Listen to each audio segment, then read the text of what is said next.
Sanibonani, welcome back to another episode of Hearty Thursdays. Ngumama Wezizwe Sibia, and I am here to fill your hearts with art. In this podcast, we talk about art. We talk to the people that make the art, the people behind the people that make the art, and to the people that make the art, but a lot of people don't know that they do. And today we are so excited to have a performer in the house. Our guest Uvile is a writer, performer, stage manager, prop manager, director. Yeah, I am telling you. Welcome to Hearty Thursdays. Thank you so much for coming. Hello. Thank you for having me. How are you? I'm alright. How are you? I'm all good. You're looking all pretty. Oh. So the first question that a lot of people do not like. Tell me about you, your background, where were you born? I am. My name is Uvile Memory Samgedisiwe Ximba. Those are all my names. Memory. Everyone tried to name me. Yeah, everyone tried to name me. I was like the firstborn of the sun, and it was like a whole big thing. And I was meant to be a boy, and yeah, it was a big thing. But Uvile Uthixo Memory Samgedisiwe Ximba. All of them. I am born in Johannesburg. Grew up in Johannesburg. Only really left to stay anywhere else when I went to study. I'm an artist. Like, I picked something up. I'm a creative body. I picked it up from someone. It's going to be funny when they watch this. But yeah. And so that's who I am. I like to express myself in all different forms. So I don't really always like to be like, I'm an author or I'm this or I'm that. I'm just a creative. I'm just someone who expresses himself creatively. Maybe tomorrow I'll wake up and I'll be like, yeah, I'm a painter. And I'll go into painting. So yeah, that's who I am. What's your earliest memory of being exposed to art? Whoa. A memory that I remember. The earliest or a memory that I was told.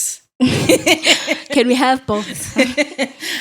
A memory that I was told. My parents used to play me Mozart in the stomach because apparently it stimulates brain connections and brain growth for unborn babies. And my parents they were both nurses. So they used to play me Mozart before I was born. So that's like something that I've been told. And then my earliest exposure to art, I would say, it goes way back. Like, we're a very creative family. Even though I'm the first one to actually pursue, that's a lie, but that's a different story. I would say maybe even like that I can remember, maybe like grade 1. Even before that, like I used to like doing these skits like randomly and like start singing in the house and make up things. And I think that's definitely my earliest exposure to art. Yeah. And in primary, when you like went for that poetry composition, did you understand what poetry is, like what art is, what writing is? I used to read a lot. I started reading. I was one of those kind of fast kids. I even started school early. And I started reading at a very young age, and I used to read a lot. Like I would read anything. I'd read anything. You'd find me on a Sunday reading City Press. And I don't even know what's going on, but I'm like, I'm reading it. So I did have an understanding of writing and poetry and so forth. So I think it was reflected in like my schoolwork and so on. So at school, they were like, okay, we want you to enter this poetry competition. It wasn't really a surprise, but it was like, okay, this is interesting. I've never thought about writing. I've been reading so much, but I haven't written anything. So, yeah. I remember the first time I ever wrote a poem and performed it. I was 7, 8. And it was about Caster Semenya. And I loved it so much. I still do. But like, I did not understand what poetry is. Like, I did not even call it poetry. Like, even when I started writing, like later on, like grade 6, 7, I didn't call it poetry because to me, poetry was something that the people that wrote books did. And it's just like, not anyone can write books. That's the understanding that I had. And it was just, it wasn't that. But I used to read a lot as well. I had my grade 7 teacher still teases me even today. I had grade 10 test books. I had grade 12 test books. I would read literally everything, even something that you're like, but why are you reading this? Because I didn't really have access to books. Really interesting. Like, why would you? I used to read encyclopedias. What? Like, why? Why are you reading an encyclopedia? What? Tell me about the drama club you all formed at grade 8. So grade 8, I started at a new school and I went to Waverly Girls for the first half of like my high school. And I got there and they didn't have anything like drama related. They really didn't have anything in the art space in general in terms of like extramurals and things like that. And in I think it was the second term of my grade 8 year, this teacher came in and she was going to teach us economics. But she told us when she introduced herself that she actually studied theater. So then after that, I hounded her. Every day it was me like, so when are you studying the drama club? When are you studying the studying the drama club? Like until she was finally like, okay, I'll do it. And then I was very hands-on in being involved in making drama a thing at the school. So that was a lot of fun. It was fun. I mean, I'm one of those people. I'm a shogolozai. If I want right something to happen, I'm yeah. like, and I've always been like that. So that's how the drama club happened. That's really nice. And I feel like each and every school should have that. Like I just feel like we should have it. I don't know, but we should have an art related something in schools. Tell me about the experience of winning the inner city high school theater for arts alive. The first time, because it was like twice. The first time, it was with that same teacher that we started the drama club with. So it was like we were really, really working. A lot of people were joining the drama club, and then because she had connects, she had actually studied at Rhodes. Okay. And she had connects, people that she knew in the industry. So she was really, really putting us out there and giving us space to perform. Not just like you're coming to a drama club and you're playing theater games today and then you don't really do much with it. We're actually putting together performances and doing work and seeing what it's like to be an active working performer.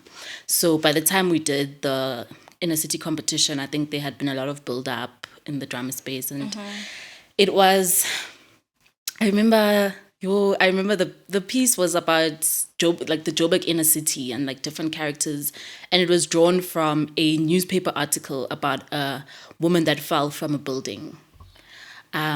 So it was kind of like fleshing out that, because it was a short article, but it was fleshing out that article and like imagining all the different characters within the space around the time that happened. Almost like a kind of like a how to get away with murder type vibe, where you see, oh, this is how it got to the point that this person died or whatever. So it was that kind of thing. And I played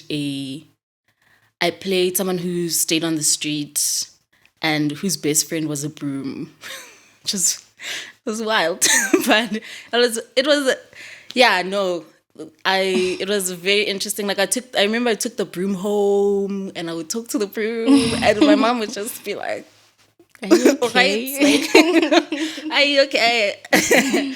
So yeah, and it was, I mean, I think through that experience I realized how much you can do with theater. Like you can talk to a broom and people can genuinely believe that this broom is your best friend. And yeah. I think that's the beauty of theater, and we're actually talking about this. Like when you watch plays like maybe Isililo by Usiamong Dubek, it's like they have cups, and those cups are literally everything. Now they are on the soccer field, and those cups are the players. Now they're in a mental health institution, and those cups are patients. Now they are like, you can literally, with theater, you can make anything to be anything, and it's still believable. Yeah, I think that's the best way magic to tell stories. Yeah, it is. In grade 11, you directed a production that you all took to a competition. Yeah. It's so weird when people talk. Yeah. I actually think, I don't know if I confused that. Was it grade 11? My memory is like tsiki. But Yeah, I co-directed Itunzi with Nicola Niehaus, and it was so challenging.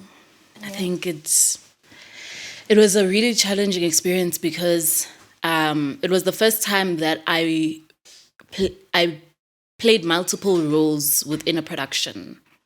So I was co-directing with her. We were basically co-writing the script together, editing the script together, and then I was also performing. Like I was one of the leads performing in the production. So that experience really, really taught me how to pull yourself, how to step out and be this and then be that and then be this.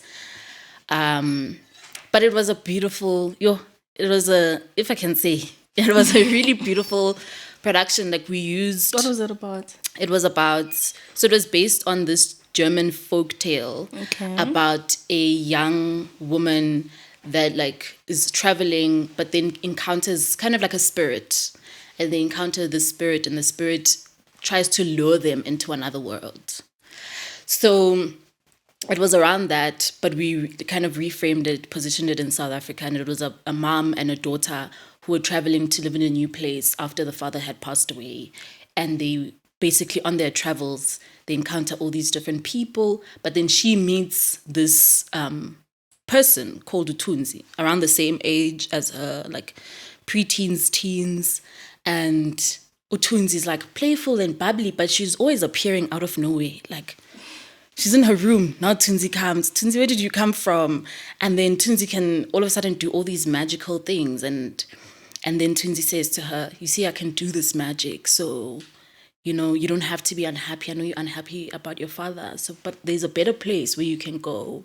And she gives her a vial, like a little bottle, and she says to her, like, if you drink this, you can go to a beautiful place that's magical and that's lovely, and where you don't have to go through the worst.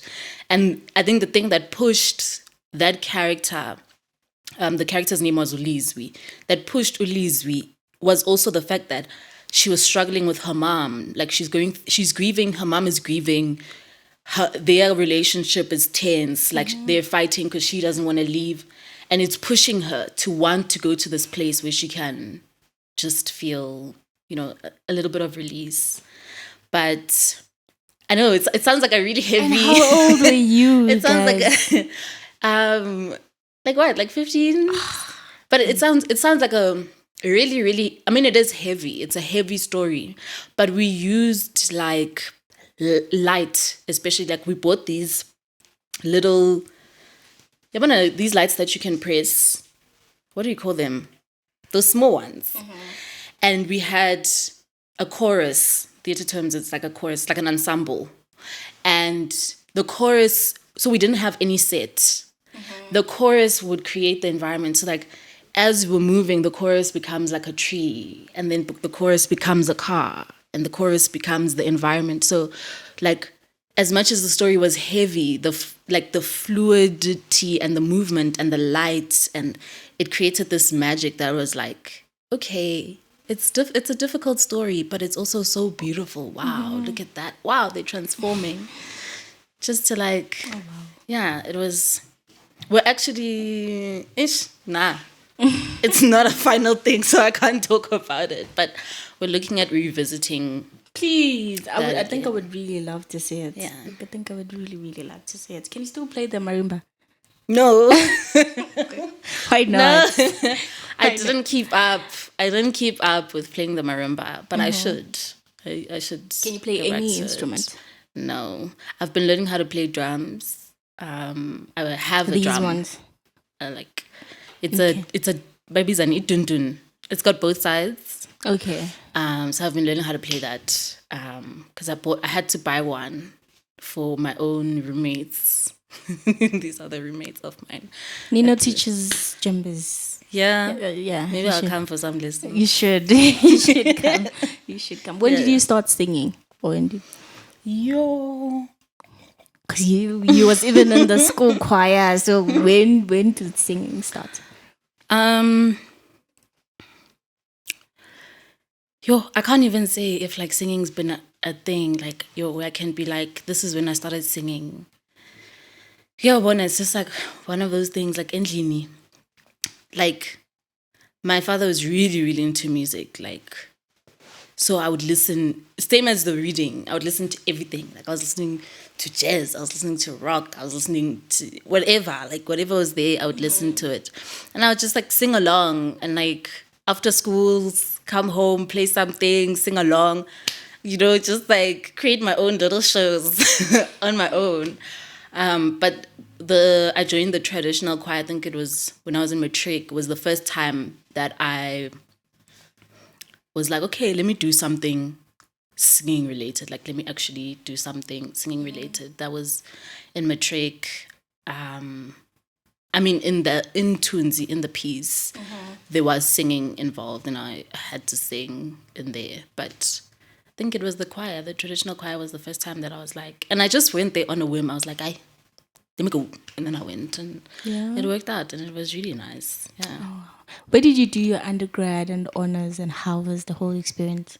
I did both my undergrad and my honors at Rhodes, UCOM. Yeah, the experience. Yo. I mean, yo. So, I went there with it was always, their drama department was always positioned as like one of the best in the country, if not the best, for a very, very long time.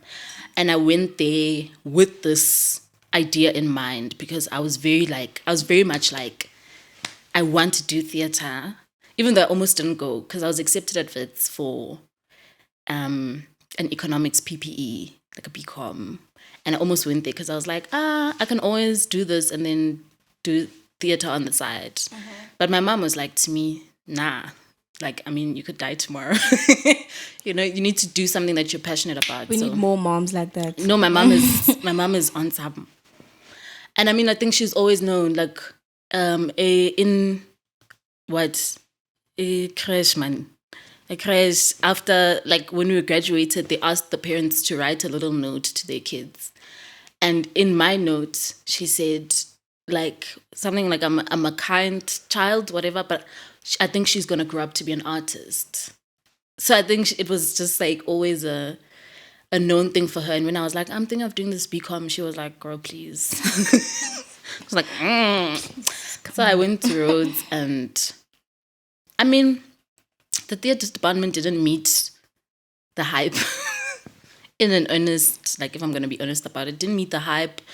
I think maybe just people changing, different lecturers, different students, different space. I don't know what, but it wasn't the experience that I thought it would be. But I still learned a lot from being in the department. I got to do a whole lot of things. I got to be a stage manager, to be a props manager, to learn directing, to learn tech, to learn basically all the different facets that can make up a production. And if today someone was like, okay, you have to put together a production, and maybe you don't really have a budget, I know that I could be able to do that from the skills that I learned there. So there's always that.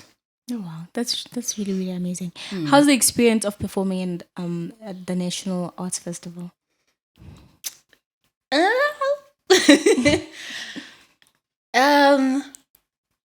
It's fun. Like, it's like, it's a whole lot of fun. It's also a huge challenge. And I don't know if I also didn't necessarily do myself justice, because I think both of the times, I was performing in two pieces. So it was giving, you come from this piece, you go to rehearsal, you come from this rehearsal, you're performing. So you don't really get to necessarily 100% sit in enjoying the experience, because it's like, it's a split focus thing and it's exhausting. But it's a whole lot of fun. It's like the audiences are tough.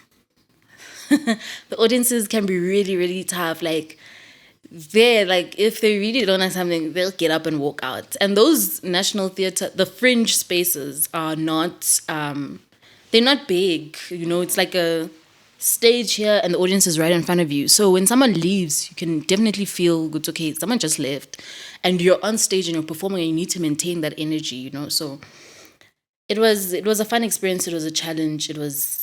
But it was worth doing, I think. Yeah. Tell me about Welcome to the Zoo. Welcome to the Zoo was a piece that I performed in twice. I performed in 2 versions of it. So it was actually created the year before I started at UCA. It was... So Jake Natani was the one that conceptualized the whole piece, and then they put it on the year before. I think it was 2015. And then in 2016, when the RU reference list protests broke out, they decided to then put it on again at the drama department as a way to engage with the protests, because the piece itself revolves around like rape culture, patriarchy, those ideas, misogynoir. such a sexy word for an ugly thing.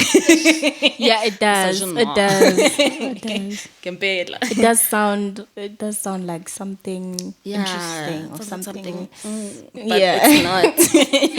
So it was around those ideas, and then a very like group piece as well, like ensemble work. Very well thought through, very well put together. Like Jake did an amazing thing with that piece. And then we were able to then take it to the National Arts Festival. I think it was 2018. And then it won a Standard Bank ovation there at the National Arts Festival, which, deserving. Very, very, very... I genuinely think from his like scope of work, I think it's something that he should have continued with and continued working with, and maybe he still will. Yeah. And take me through the journey of the cult of the clitoris. Yo, these things, I haven't thought about them in a long time. Cultlet was like a sexual empowerment, baddie women piece. Like, it was fierce. It was fierce. It was like, it kind of drew from the idea of like women, a military group of women that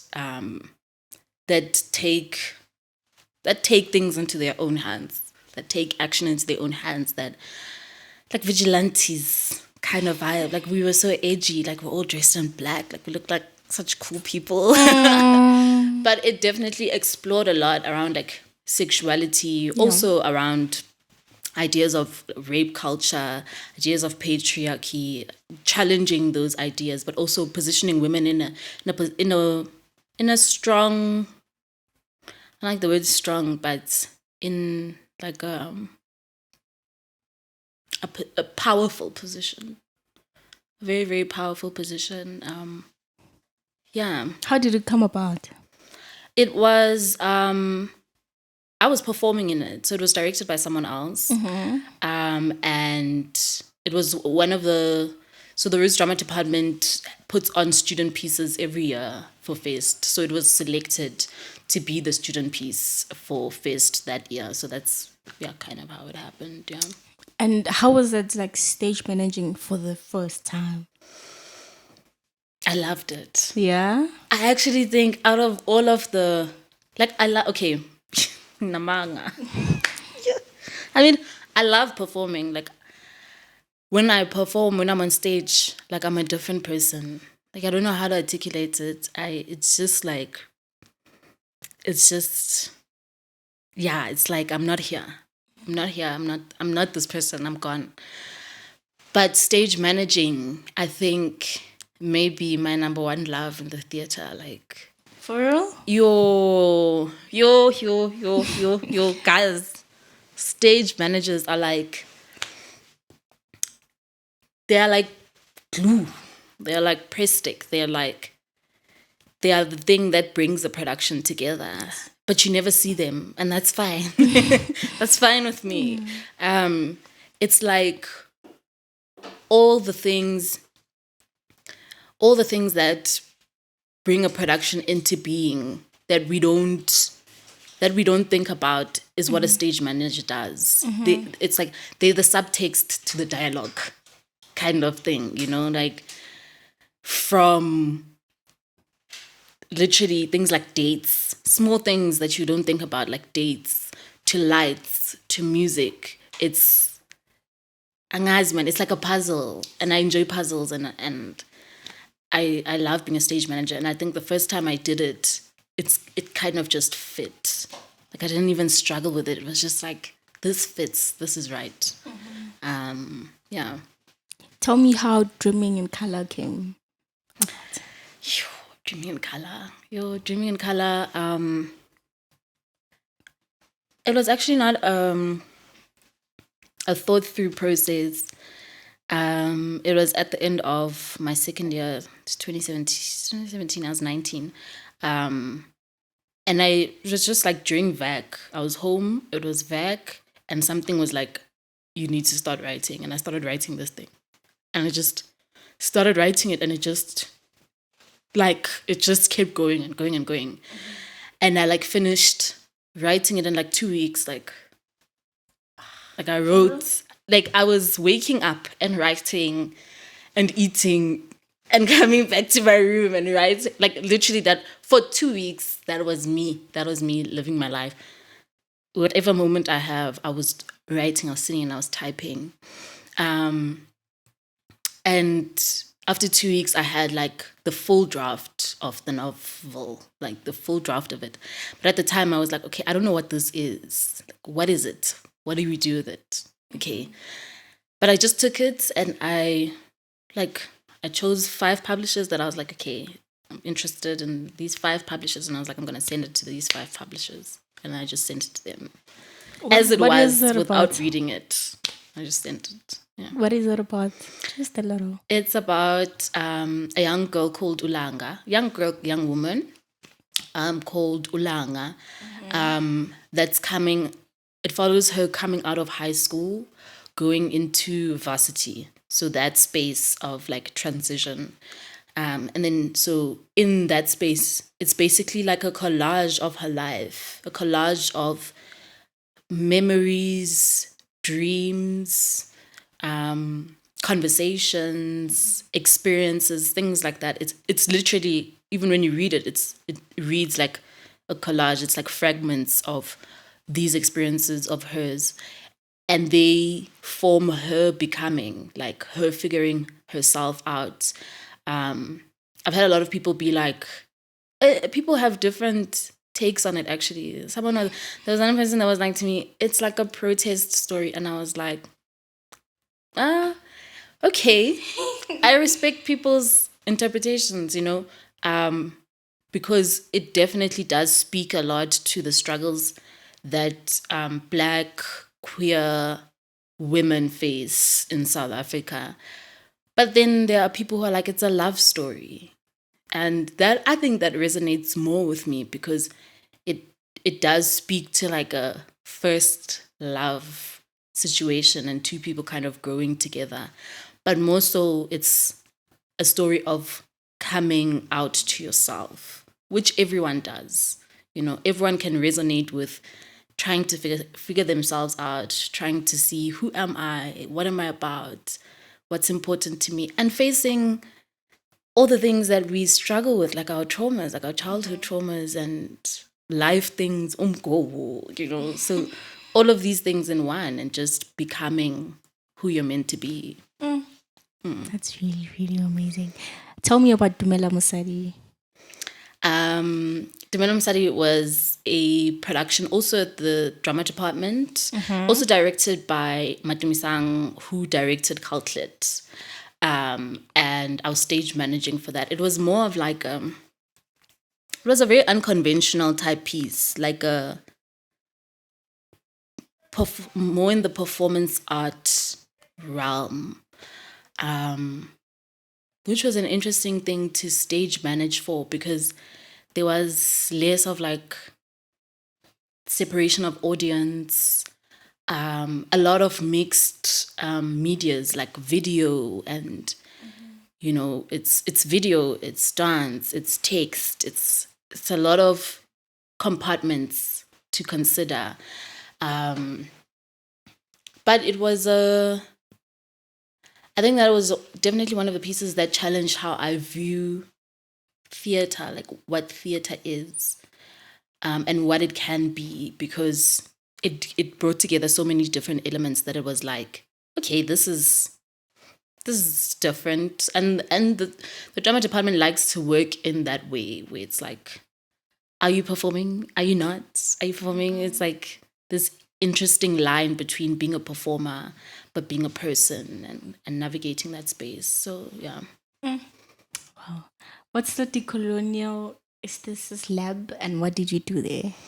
Decolonial aesthesis, it was a week long lab type of thing. It was like a workshop type, like kind of like at work, what we did at work, but it was more focused on like creative practice and praxis, and how you do your creative work, and questioning how you practice whatever form, because it was different people. Actually, it was people from different, I mean, at the end of the day, actually, we probably all do everything, but people from different spaces, like visual writers, theater performers, different kind of people like that, and it came together, and it was discussions, really challenging discussions. Actually, there were points where it was like, okay, people are like butting heads, and it's tense, but that's where the growth comes. And then also doing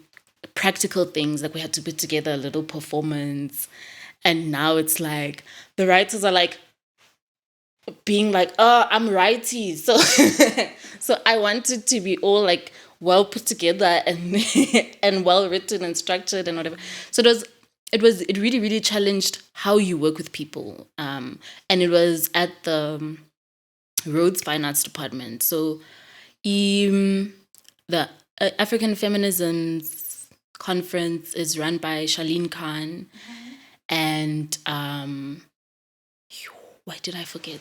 When you forget people's names. It's gone.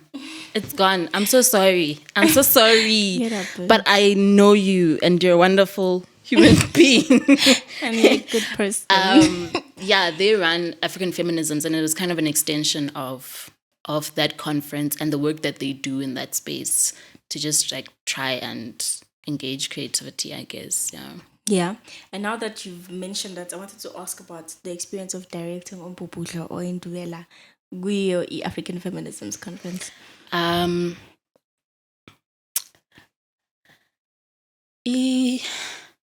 There was another one that was like, so Umpuputlo / Induvela came from Umkapo, which was a piece that I put on for a second year showcase thing that I did, that I kind of conducted at the drama department.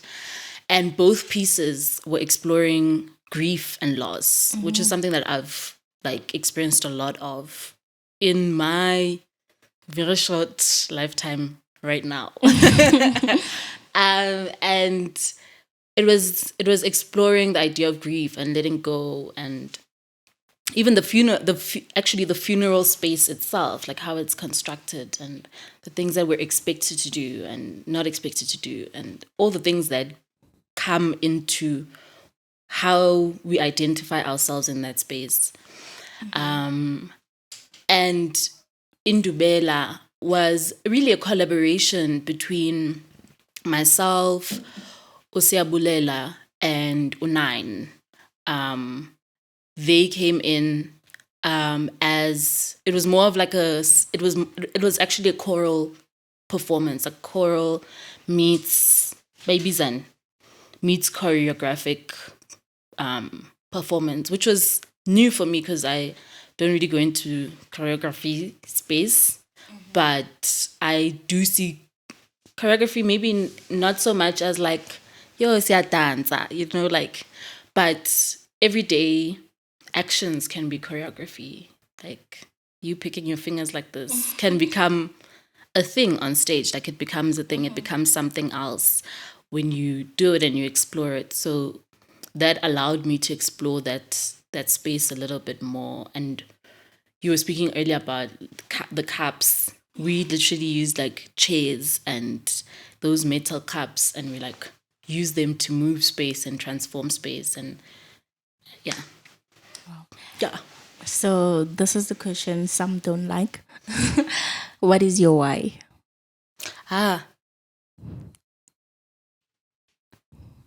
What is my why? Like, why what? Why do you wake up? Why do you do what you do? Why do you create? Why do you write? Why do you act? Why? Yo, I was not prepared. Kesana. Yo.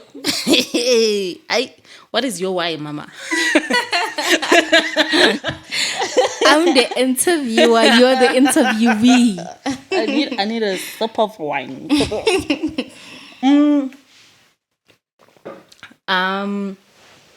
Okay. What is my why? I think it changes. But for the most part now, my why is because it sounds like a little bit like crazy and wild, like, but because I know that this is what I was born for. And it's become like a very so I, like in 2019, I realized I don't know if realized is the word. That's a lie. Like it came to me like a slap in the face that I have like a spiritual, they say it's a calling, but I don't know about the term. But and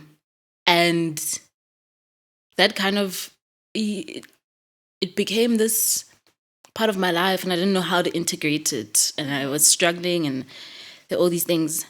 But now I've come to the realization that actually my work and the work that I do in a creative sense, and even just the work of being me and of being alive, and whatever energy that I give to people is why I was born.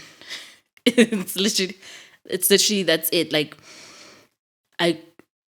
this year I was working on a piece for the Power Talks, and I couldn't make sense of this piece. Like I was like, I'm making a piece about oranges, but why?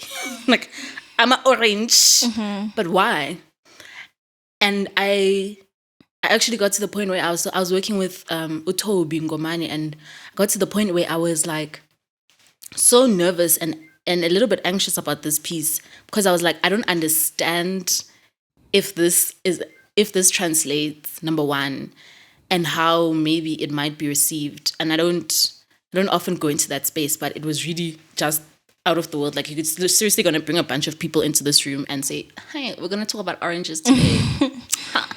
But at the end of the piece, then I had a number of different people coming to me, and some people really, really were emotional, like, like quite emotional, crying, sharing their stories, and so on and so on. And it confirmed to me that my creative work is tied with my healing work and my purpose, whatever purpose that I'm here for on earth and what I'm born for. That's my why. Okay. Wow. Yeah. Wow. Yeah. I needed those 30 seconds to just. Wow. That's really, really amazing. And I feel like it's important to know your why, because it helps you to just live and just be, because it makes it easier. Like life is not easy, but understanding your why makes it easier, so that when it gets all bumpy and tough, you go back to it and you're like, why do I want to carry on? And if your why is strong enough, then you're gonna be able to move forward. How is it like being a postgraduate student? And tell me about your thesis. Hey, these questions, Sako, taking me back. My postgrad was really tough because in 2019, that's when I started getting ill because of my spiritual journey. Like it was tied to like my spirituality and I guess like an awakening process. I mean, however you want to view the terms, like magama. But becoming born, I was okay, this is what's going on. And I felt really, really ill that year. So I had decided to do a joint honors, which they really, really discourage. They're like, it's tough shits. I don't know if I can say. You can. They're like, it's tough. Like, it's tough because it's 2 departments and basically it's 2 workloads. It's kind of like doing 2 honors degrees at the same time. But then, okay, sharp. I decided to do this joint honors doing political and international studies and drama. And then it was like very early in the year, like April, that's when I started getting sick. So I couldn't listen to music. Like I couldn't listen to any music except gospel. Like no one can explain why, but that's the only thing I could listen to. Anything else, it was like, my ears are just like, I can't take it. It's like almost like a different frequency, which was then a challenge because the drama year for honors it's like every day there's something called morning class where you come in the mornings. I don't remember the times properly, but maybe like 8:00, and it's like 2 to 3 hours or whatever. And every different day you do a different thing. Like Monday you could be doing Pilates, Tuesday you're doing contemporary dance, Wednesday you're doing movement. Like it's just like it's intensive, and obviously there's music involved. And I was doing directing, so coming to your directing classes and there's music involved and you need to like navigate these things. So that was tough. Like I couldn't really experience my honors year fully because I had to not do those morning classes and navigate that space ganjalo. And even I didn't think I'd finish the year. There was a point, I think it was like June, July in the year, I had to come home because I was so sick. And I came to Joburg, and I got to Joburg, and we had to like do some ceremonial stuff. And then I was here. And then, I remember speaking to my grandmother and being like, this is what's going on. Like I had to come home. And all this time until June, I hadn't really spoken to my family about what's going on, like fully. Guys, this is what's up. So I had to get her in June and be like, this is what's going on. And I spoke to my grandmother, and like she was very important in supporting me during that time.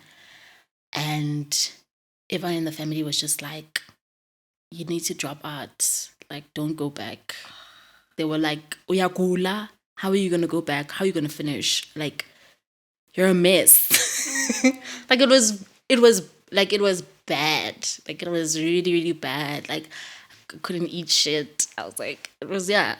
So, but then, stubborn as I am, I was like, I am going back and I'm going to finish this degree. You know what? And you did. I'm going to go and I'm going to finish this degree. And I went back and it was tough as shit, but I finished. I even finished top of my politics class. I actually finished top of my classes. Finished top of my class, and then the thesis that I had proposed and written for that. Even my lecturers were like, are you sure you want to continue doing this? Everyone was just like, no. But I told them, and then my supervisors helped me along, and the thesis that I wrote that year, Beyond the Rainbow, was exploring the use of creative approaches in order to deal or to speak about or discuss intimate partner violence in LGBTQI relationships. And I wrote the paper, and after I wrote the paper, one of my supervisors was like, this paper has to go further. And she was like, let's take it, let's go. And she was part of the team that was working for the Journal of Contemporary African Studies. And it was like a process of them reading the work and whatever, and then they finally, like, it was accepted to be published in the journal. And it's like my first and only academic paper, and it was published. So that was cool. That's dope. Yeah. That's dope. And what were you doing at Sonke Gender Justice? At Sonke, I was interning as part of the communications team. I was basically doing their social media stuff and working with the guy that at the time was the communications manager, because they didn't really have a big communications team. It was just him. And then I came in and it was him and I. But it was interrupted because of COVID. So I didn't necessarily get the full experience of working in the organization, because it became like a work from home situation. And I was like, what is copywriting? Copywriting is the writing of copy. Genuinely, it's the writing of copy. And copy is everything and everywhere. Like, from the labels that you read on items that you buy, to little things that you read on a website, to social media, to blog. It's written content, basically. Yeah. And you've been doing that for a while? I've been doing that now for a couple of years. It's more of a money-making gig.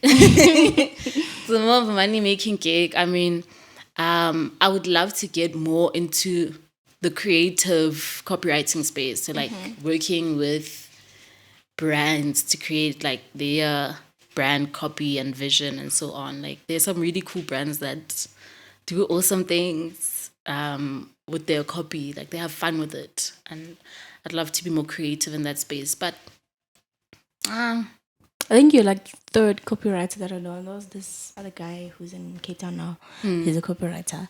And I feel like I always ask, but I still don't really understand it. And it's just, what is Blue Days? Blue Days is it's a text that I wrote, like a stage theater text that I wrote 2020. And then I entered it, like, I submitted it for the Assetage in the Works kind of like mentorship program, and then it was selected, and then I was part of that mentorship for a while with an American playwright called Gloria Bond Clooney, and she was my mentor for like a couple of months. She was so awesome. Like, even though we had trouble in terms of times, because she's on her own US time and I'm here, but we would make a plan. She was really great. And the festival was supposed to end up being like readings of the pieces, like live readings of the pieces or interpretations of the work, but it didn't quite like pan out because of COVID. But then they selected one piece. I think it was Modisana's piece to go to one of these festivals, the Cradle of Something Festival. Yeah, I'm very bad memory-wise, but so in Assetage has like, I don't know if they still run that program, but it's a cool program to be a part of, like as a playwright. Yeah. It's quite cool. It's awesome. You get to work, if your mentor is like, you get to work one-on-one with someone and them really Just give me the spelling. take you in the works. In the works. Oh, okay. Yeah, like in the works. And I got in the works. Assetage. That's the spelling that I'm using. ASSITEJ. Okay. Yeah. Okay. Assetage. And then you wrote Dreaming in Color 2017, but it only got published a couple of years later. Take me through the publishing process.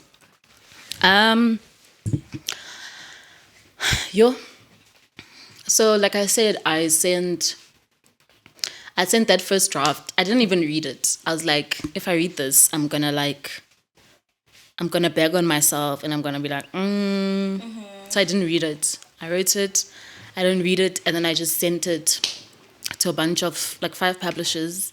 Then I got 3 positive responses. And then I was in conversation with one of those publishers. I don't want to name their names. Okay. I was in conversation with one of those publishers.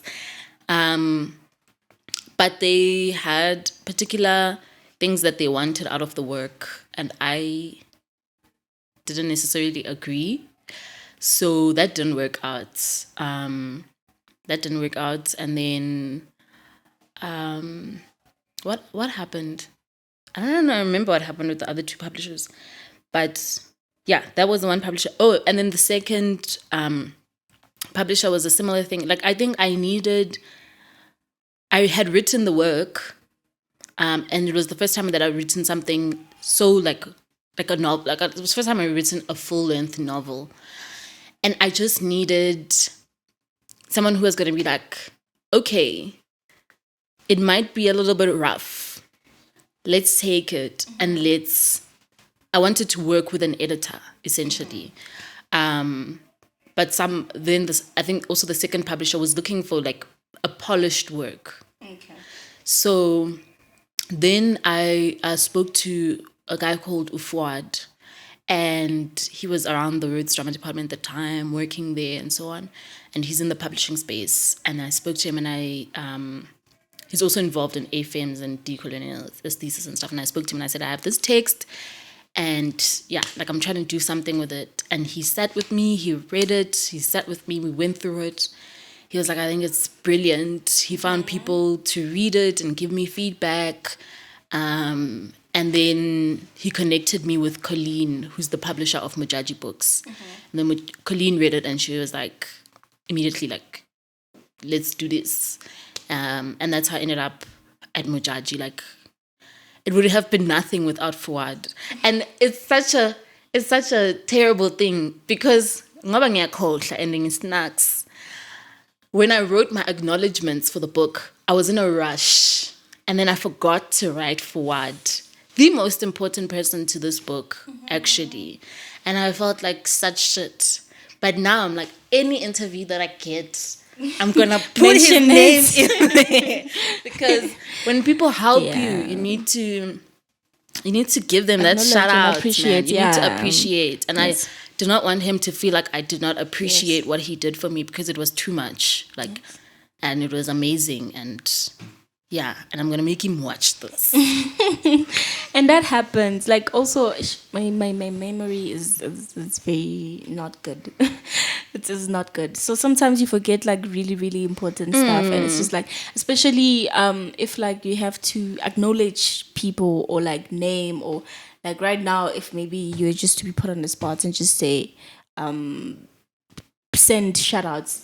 You would send shoutouts to quite a lot of people, and then when you get home, you're like, fuck, how can I forget this person? Damn. How can I? I know. So it's just, it happens. And it's shitty because some people don't really see it like that. They're just like, oh, so I helped Uvile and she doesn't think that I'm worth this. So it's kind of tricky.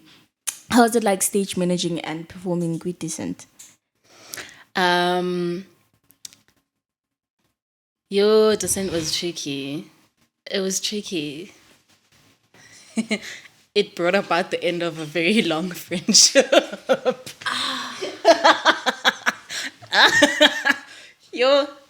My God. Descent was tricky. I think, it's a tricky one to talk about. Do you want to talk about it? Because if you don't, we can go to the next question. I think we should move on, because I don't want to say things. Next question, please. Let's move on. You got it. Cut it when you're editing. Do you want me to for real? I don't know. It's up to you. Okay. What's Ndumba meeting?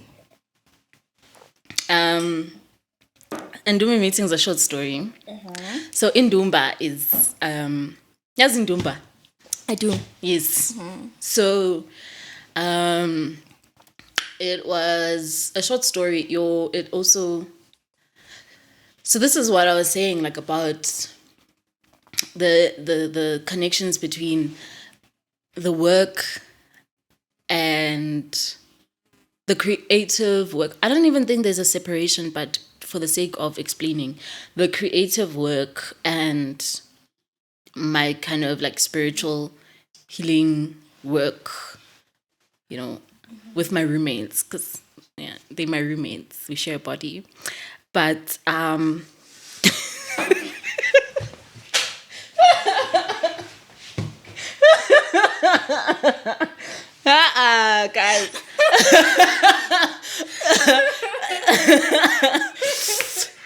Like legit.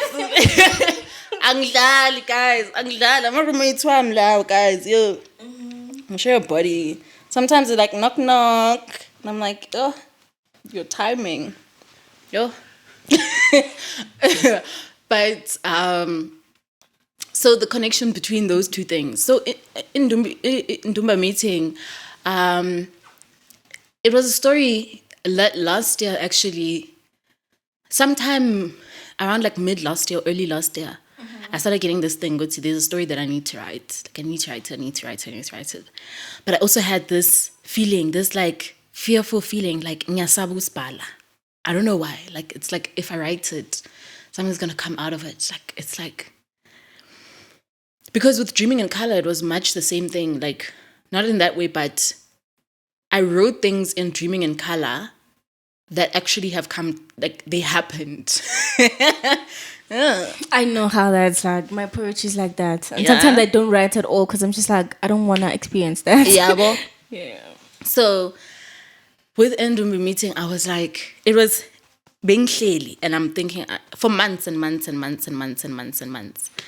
And then some really hectic stuff happened around this time last year in my life. And then I finally wrote Ndumbi meeting. It was on the 15th of December. I remember I sat that whole day and I just like wrote it. And the 15th of December is like my great grandmother's birthday. And I sat and I just wrote, like I was like just writing this thing. And then leaning about Jada, like, please, I'm writing. Like, don't interrupt me. Once I'm in, I'm in. So I spent this day writing this short story. And it was a revelation. Like it's about this woman who works in a like corporate space, and she like passes out during a board meeting, and then it follows her day after that, and these people in the space. You first encounter these people in the space, and then she basically on the spot decides to quit her job. And then she leaves. And then we follow her day and kind of her thoughts going throughout that. And then she has an encounter with the man, an older man later on. I mean, I don't want to reveal too much because That's okay. but because the reason is because it was so it was selected for the Afritondo Short Story Prize, and so then they now published those short stories into a book. So I now can't be out here, revealing the answers. People must go buy Afritondo's short story anthology. Please. But it's basically a story of awakening, if I can say that. Tell me about the moment where you found out that Dreaming in Color is longlisted for the Sunday Times Literary Award for fiction. I was like, what?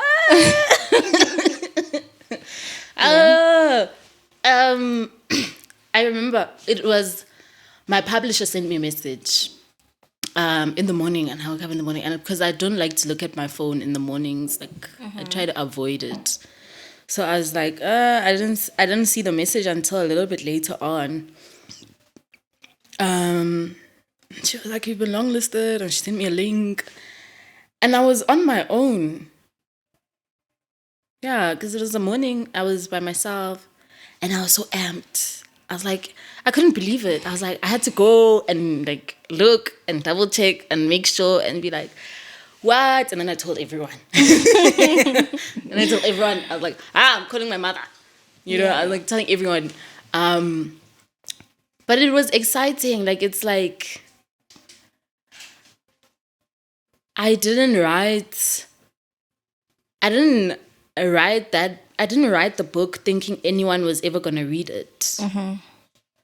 Like, it was just something that happened, and like it came out, and it's almost like I wrote it for myself.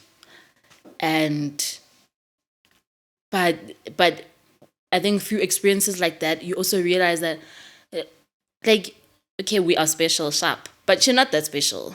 Like, there's so many people like you who need the stories that you have. Yes. So even if you're creating something for yourself, sharing it with somebody else can be a huge thing for them in a way that you didn't think. And the long list was just like, okay, stop. I guess someone read it and they liked it. And they were like, what? And I was like, yeah, what? That's a really, really, like that's a huge thing. Congratulations, actually. Thank you. Tell me about Signs and when is it showing? Science is it's a story around GBV, written by Gileabetswe Langa. She just called me, like she called me up. We'd never even met. We'd never met. We'd only like engaged via email because we were connected by someone, because I had a question. I had a question about something, and the person was like, no, I know someone who can answer the question.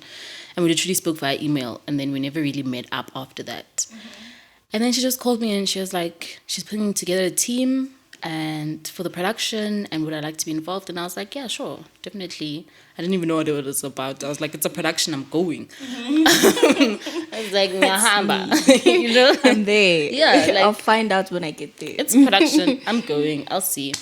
So yeah, it's around GBV, and then it's told from the perspective of a woman that was killed by her partner. So it's a story told by a dead woman. And it's still in the process now. It's Hannah Fantonda's directing, and then it's a cast of 2. I'm stage managing. Yeah, and it's showing at the Joburg Theatre. The Joburg Theatre is having a mini festival, mini youth festival, and it's going to be a part of that festival, I think, in the coming weeks, in the next week or 2. So it's a very short rehearsal period, because we just started a week or 2 ago, and then it's going to be showing in a week or 2. So Can't wait to see it. And what advice would you give someone who wants to make a living from art?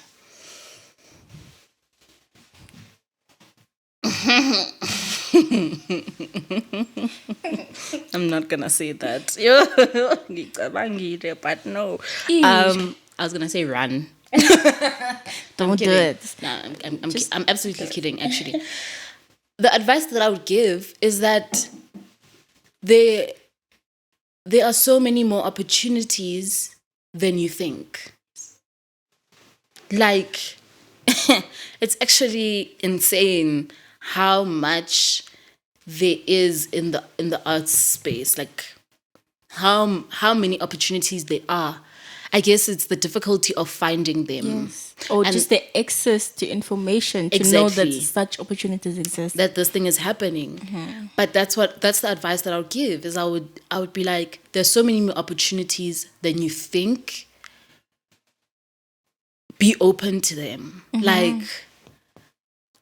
Like be open to jumping. Like, if, like, for example, it was like production, and I was like, yes, I don't know what it's about, but let's go. Like, let's basically live your life in a space where you're like, let's create. Yeah.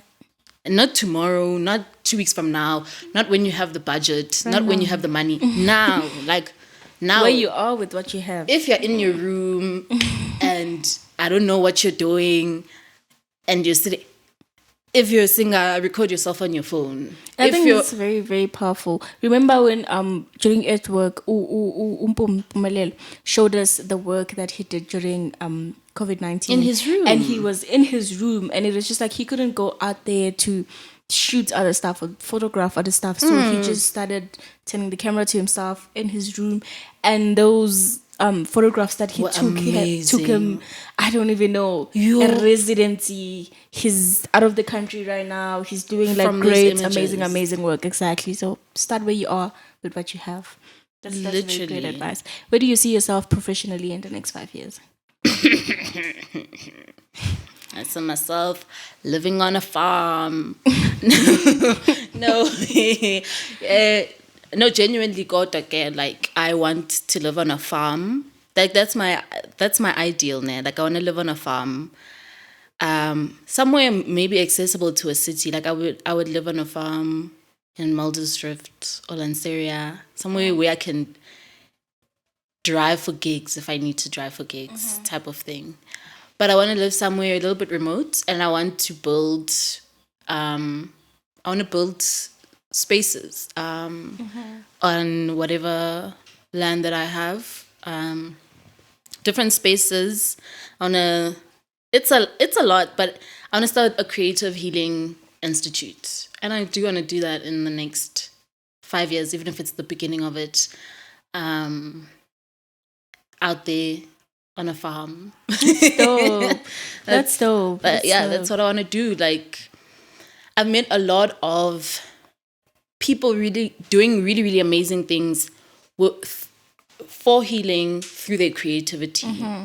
Like people who do sound journeys. Like I went through this sound journey thing last year, and you would swear like you were traveling in different landscapes and so on, but it was this one man with like his djembe drums, rainmakers, shakers, and literally moving around the space, creating this sound journey where you can just like relax and like sit back and explore a level of healing. And I've met quite a few interesting people that are doing work like that using the most unconventional or maybe not commercial methods of healing, but using creativity. So I'd love to create a space where people can come and experience that, but also come if you're an artist and do residencies, do whatever the fuck. Like we need spaces. We need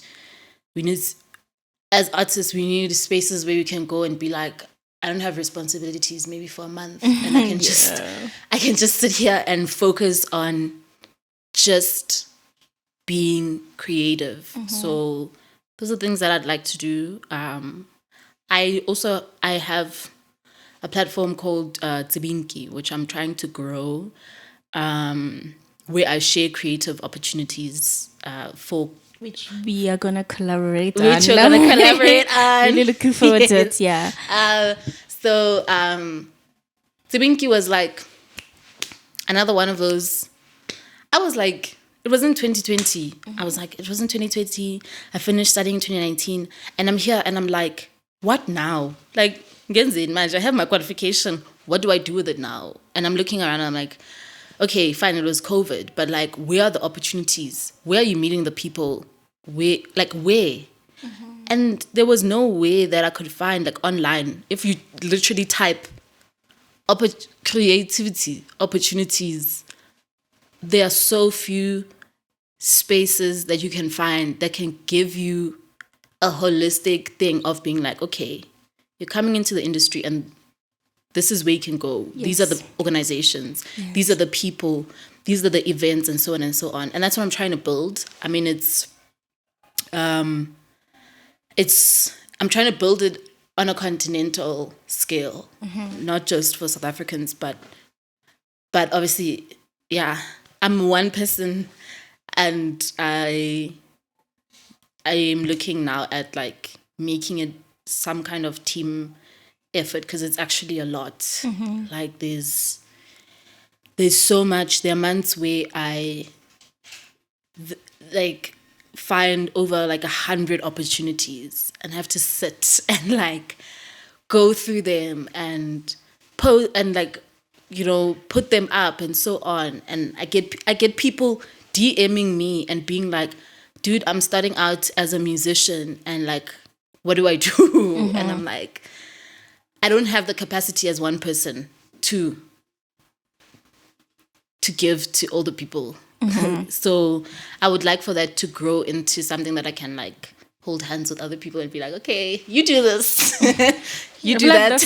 That's the beauty of collaborations, because like you can never be able to do it all alone. Yeah. And even if you were able to do it all alone, it wouldn't be as nice and as, it will be too much. You would end up being much. like, I can't do this anymore. It would like suffocate you.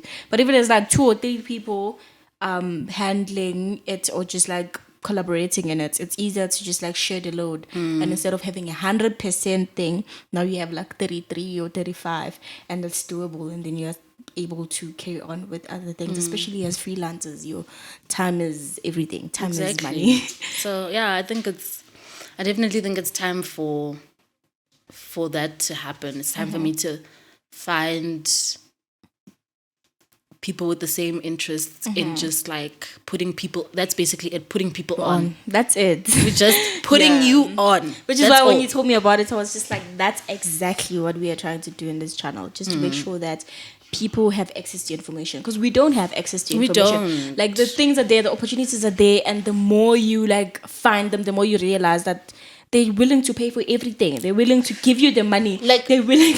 Like you just have to be there. You just have to bring yourself. Whether you went to school or not, whether you are good at what you're doing or not yet, they just want you to come, and they're willing to pay for anything and everything. I was talking to this lady, the lady that we were talking to, Sister Tab, who was just saying they would provide transport, they would provide lunch and everything. They come and take you from your home to come and attend this thing and get this information. But how do you then find this kind of problems? Exactly, this kind of programs. Sorry. So yeah, 4 quick questions. Acting or writing? Shit. What is wrong with you? That's the only one, I promise. What is wrong with you? Oh my God.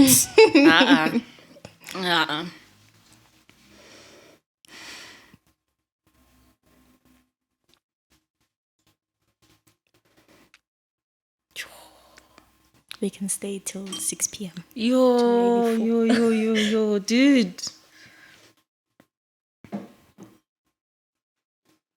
Writing. What usually inspire you? I won't ask why. What usually inspires me? People. 2 people you wish to work with?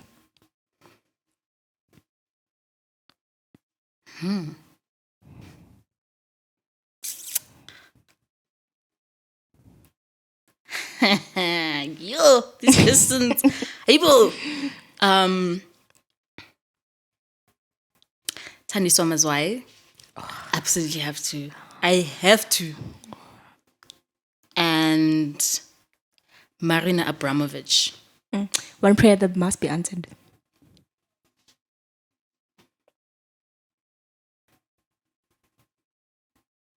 One prayer that must be answered. My prayer that must be answered.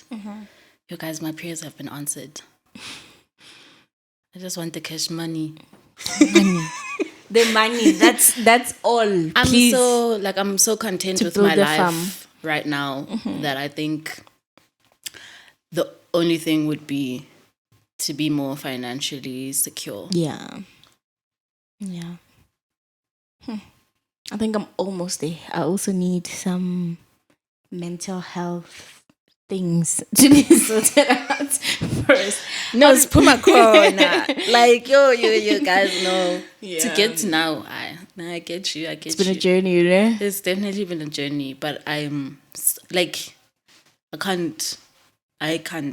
My prayers have been answered. I just want the cash money. Just the money. Please, dear universe. How do people find you? Your work, socials? Okay. On Instagram, my Instagram is memory _ that _ heard. Like indlebe, like to hear. Do we follow each other on Instagram? I don't know. I don't think so. We should. No, we don't actually. We should. You didn't share your socials on the group when we were asking people for their social media captions things. You didn't. I didn't even see it. Yeah, and then on Twitter, I am. So for Tsibinki's page is Tsibinki, TSIBINKI _ I think that's the most important one to follow than anything else. I don't care about the other ones. I don't have And Twitter. That's on Twitter. That's on Twitter. And then my personal Twitter is Uvile X. Yeah. And then we're gonna play a little game. I actually did explain the rules. So you pick out 3 things, and from those 3 things, you decide. You give us a nice poem. You can sing some melody nyana, or you tell me a believable story. And if I don't believe it, then we are not going to accept it. Is it like one for each, or you join them together to make one thing? Up to you. You can, if you feel like this is a nice thingy to. It's up to you.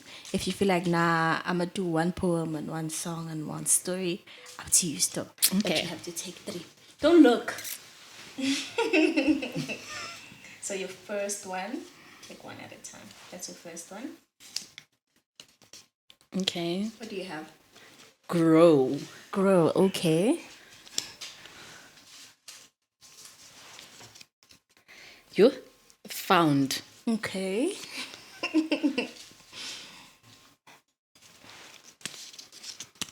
Love. These are beautiful. I'm keeping these. Ngizozifaka in my. I'm keeping these. These are nice. Grow, found, and love. Let's hear it. Oh, Jesus. We found love in a hopeless place.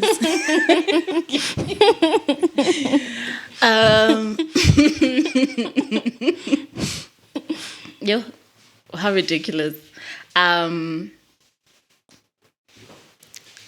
don't even know what to do. You're putting me on the spot. You know I don't sing in front of people. This is not in front of people. These It's are just Nina and Sipo. These are people that are going to be watching this thing. But it's not in front of them. Okay, wait, okay.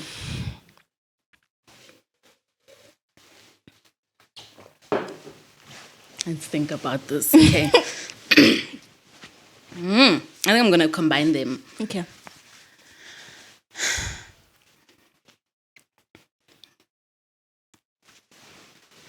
This is ridiculous.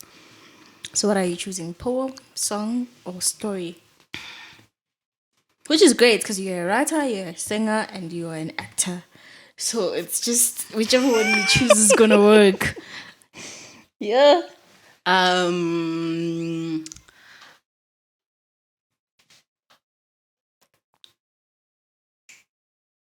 Yeah. And in time, this is taking me a moment. Okay. I feel like leaning towards a story. Okay, it doesn't have to be true, but I have to believe it. You have to believe it. Yeah. Whether it's true or not, I'm not gonna ask whether it's true or not, but I have to believe it.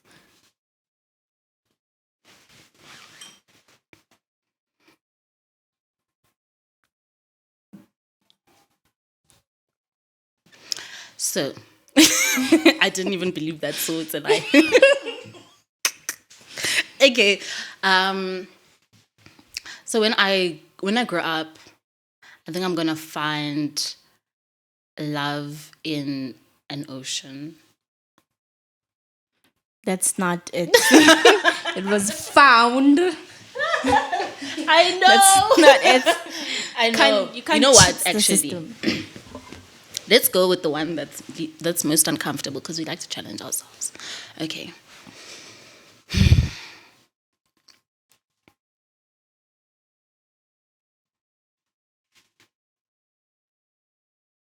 Okay. I feel like my throat is not right. It's this one. Okay.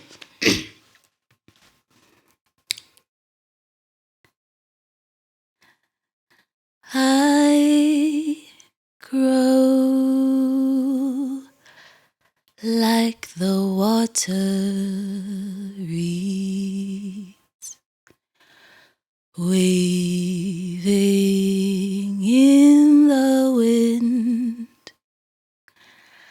I found something in the grass, something beautiful.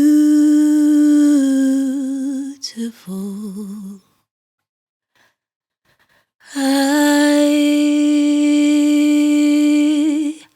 grow as I find you looking, wondering if this is love.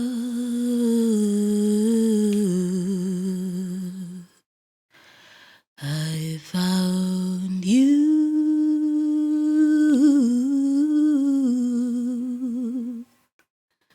in the growing reeds. Mm. Oh my. Yo, tiki ha. Oh my god. Okay. Really. Oh wow. That That was really beautiful. Thank you. Oh wow. Yeah. It was really, really beautiful. Oh my goodness. Thank you. I'm so nervous. Also, my throat was like tiki because of the wine. You have such a powerful voice. Like, it's. Yeah. Yeah. It forces you to feel. And I told you earlier on, I hate feeling. I run away from feeling. I don't like feeling. You can't run. I don't like feeling. Oh my goodness, thank you so much. So that is it for today. And today we had the amazing Uvile Uthixo memory. Yes. I got it right. Yeah. Thank you so much for coming. Thank you so much for having me. A lot. Thank you. Yes, It was such an amazing episode. Thank you so much for watching and for listening. Please make sure that you tune in next week, Thursday, for another episode. Please make sure that you subscribe, like, share, and comment. If you would like to advertise your product or brand, please do email us. If you would like to collaborate or be part of our community, do send us an email. The email is mama4work@gmail.com, which is MAMMA4work@gmail.com. This is Umama Uzizwa Sibia, and I hope I'm leaving you with a heart full of art. Yes! Yes, girl! Oh my goodness.